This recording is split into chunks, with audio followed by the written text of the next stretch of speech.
Is Tornado Alley shifting east? I believe it's physically real that we've seen this increase in the Mid-South region in the last 40 years. Experts say the region coined Tornado Alley by meteorologists back in the 50s is seeing fewer twisters. Reports are down in parts of Texas and Oklahoma, but the frequency of tornadoes is on the rise across the Mississippi and Tennessee valleys. There's a higher fraction of poverty and manufactured housing residents. And so vulnerability is so much higher in the Southeast. Dr. Harold Brooks, a senior research scientist with NOAA, and AccuWeather lead long-range forecaster Paul Pastelok say this trend is putting more people at risk.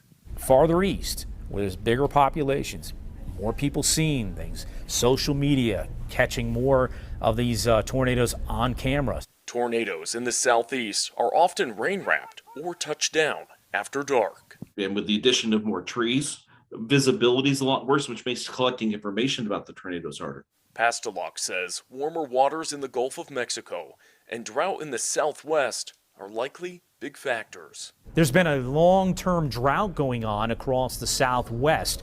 It's been going on since 2000. And what that does is a tremendous amount of heat builds up, not only at the low levels, but the mid levels of the atmosphere. And that kind of causes what we call a cap on the development of tornadic activity. So that's kind of had some contribution to lowering the tornado output in parts of the plains.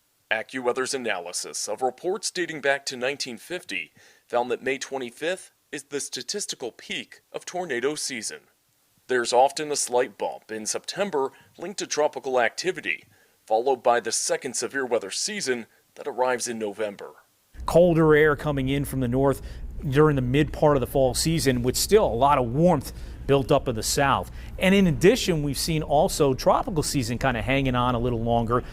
Over the past 70 years, tornadoes have been reported on every day of the calendar, scattered all across the country.